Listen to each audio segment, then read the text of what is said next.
Bismillahirrahmanirrahim. Assalamualaikum warahmatullahi wabarakatuh. Dan salam sejahtera bagi kita semua. Yang terhormat, Bapak Ibu dosen pengampu pengantar arsitektur kota, serta teman-teman kelompok yang saya banggakan dan saya cintai. Pada kesempatan kali ini, kami akan memaparkan materi untuk memenuhi tugas kami, yaitu tugas ulangan tengah semester pengantar arsitektur. Untuk mempersingkat waktu, pemaparan materi pertama akan dibawakan oleh Sayyidatul Fatimah, yaitu saya sendiri. Pada kesempatan kali ini, kelompok kami membawakan materi tentang lingkungan perkotaan. Lingkungan perkotaan mencakup 3 pembahasan pokok. Yang pertama, definisi konsep, dan kedua, unsur pembentuk lingkungan perkotaan, dan yang terakhir, ketiga, pendekatan dalam memahami struktur kota. Next. Ya, masuk pada bagian pertama, definisi dan konsep. Definisi dan konsep meliputi 3 poin, yaitu pola pemanfaatan ruang, struktur ruang-ruang, dan kawasan pusat kota. Pola pemanfaatan ruang. Yang pertama, distribusi pembentukan ruang dalam suatu wilayah meliputi peruntukan ruang untuk fungsi lindung dan budidaya. Yang kedua, bentuk yang menggambarkan ukuran, fungsi, dan karakteristik kegiatan perkotaan. Ketiga, secara geografis terwujud dalam tata guna lahan.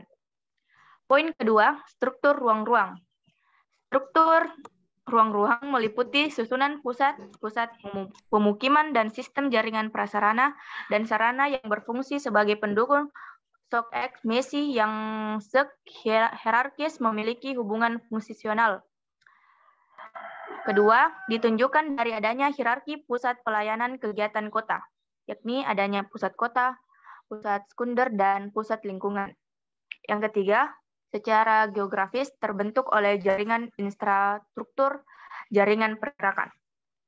Pada poin ketiga, kawasan pusat kota meliputi bagian wilayah kota yang merupakan tempat terkonsentrasinya berbagai aktivitas yang melayani penduduk dari kota itu sendiri dan dari wilayah yang lebih luas atau skala regional. Selanjutnya, umumnya ditandai dengan aksesibilitas yang tinggi, lahan yang tinggi, dan intensitas penggunaan lahan yang tinggi pula. Di beberapa kota di CBD atau Central Business District.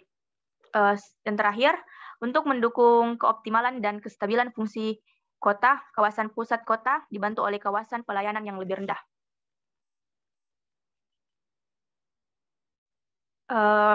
Pemaparan materi kedua akan dibawakan oleh saudara kami, yaitu Muhammad Dimas Ade Kurniawan. Kami persilahkan. Ya, saya akan melanjutkan materi yang kedua, unsur pembentukan kota. Yang pertama, alam natural adalah kota harus menempati sebuah alam atau kewilayahan. Yang kedua, network atau jaringan.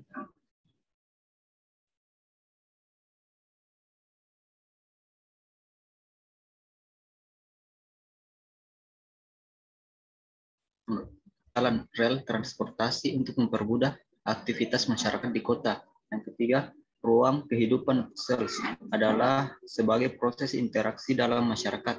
Yang keempat, seperti manusia dan masyarakat adalah kelompok yang berinteraksi dalam kota.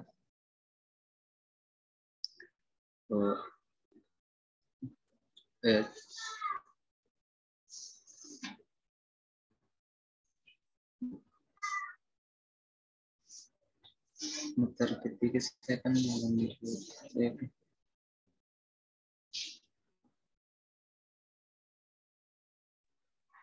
Itulah tadi pemaparan dari saudara kami, Muhammad Dimas Ade Kurniawan. Pemaparan materi selanjutnya akan dibawakan oleh saudari kami, Dia Ayu Khalisa. Kami persilahkan. Terima kasih kepada moderator. Selanjutnya saya akan membahas yang ketiga, yaitu pendekatan dalam memahami struktur kota. Yang pertama ada pendekatan ekologi, kedua pendekatan ekonomi, ketiga pendekatan morfologi, dan yang keempat pendekatan sistem aktivitas. Okay. Pendekatan ekologi dan pendekatan ekonomi. Pendekatan ekologi mengkaji fenomena geosfer seperti interaksi organisme hidup dengan lingkungannya. Dalam pendekatan ini, manusia memiliki peran yang penting dalam proses interaksi. Contohnya, kemampuan manusia dalam memanfaatkan lingkungan untuk beraktivitas. Salah satunya, manusia yang tinggal di daerah pantai akan memiliki aktivitas berbeda dengan manusia di daerah pegunungan.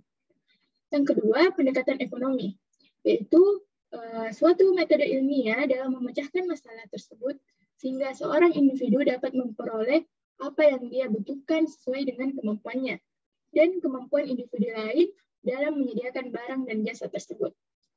Contohnya, kelompok radikal aktivis ekosentrik yang mengacu pada pelestarian lingkungan adalah Greenpeace. Kelompok lainnya mungkin kurang hijau, kurang mengacu pada lingkungan, pemikir yang kurang hijau akan mengelola lingkungan dengan pengetahuan dan teknologi yang mungkin juga kurang tertentang dengan permasalahan lingkungan sejak awal.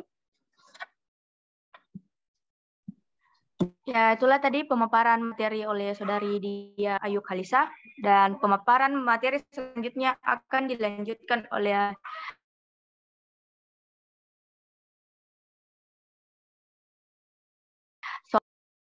Baik, terima kasih atas kesempatan yang telah diberikan. Saya akan melanjutkan materi dari Dia Ayu. Pendekatan morfologi. Pendekatan morfologi lebih memfokuskan perhatian pada bentuk-bentuk fisik kawasan dan umumnya diidentifikasi dari bentuk atau pola jaringan jalan. Yang pertama, pola jalan tidak teratur. Pada sistem ini terlihat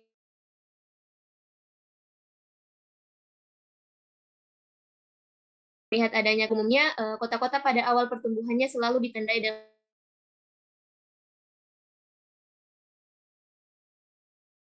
sistem ini terdapat beberapa sifat khusus, antara lain bagian pusatnya merupakan pusat kegiatan dan sekaligus tempat pertahanan terakhir pada suatu kekuasaan. Daerah pusat ini berupa pasar, kompleks perbentengan, kastil, kompleks ibadah, dan lain-lain, serta secara keseluruhan membentuk jaringan sarang laba-laba, mempunyai keteraturan geometri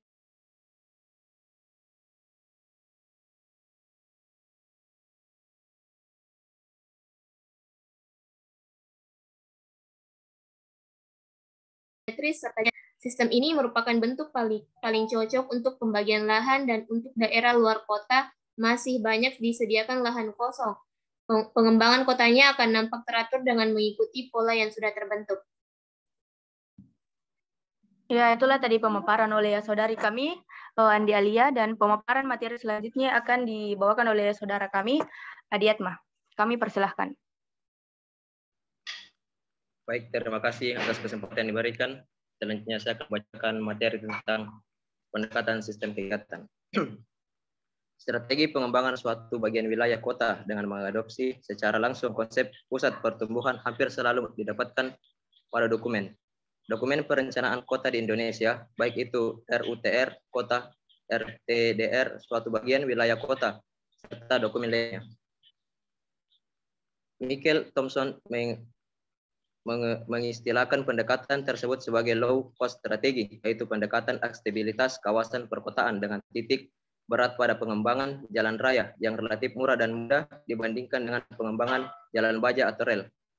Selanjutnya, strategi pengembangan transportasi di beberapa kota di luar negeri justru memperlihatkan strategi yang berimbang terhadap berbagai jenis angkutan umum, khususnya pengembangan angkutan jalan, baja atau rel. Terima kasih. Sebelumnya, saya ucapkan terima kasih atas partisipasi kelompok kami yang telah bertanggung jawab atas tugas yang telah kita berikan.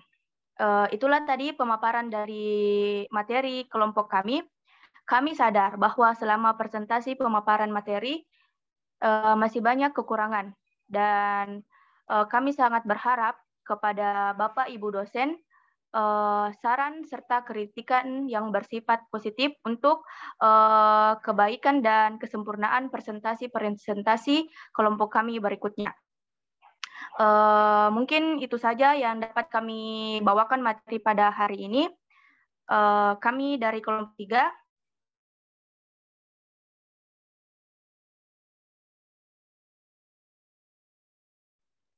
materi kami.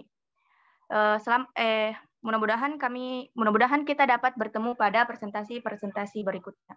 Sekian, wabillahi taufiq wal hidayah. Wassalamualaikum warahmatullahi wabarakatuh.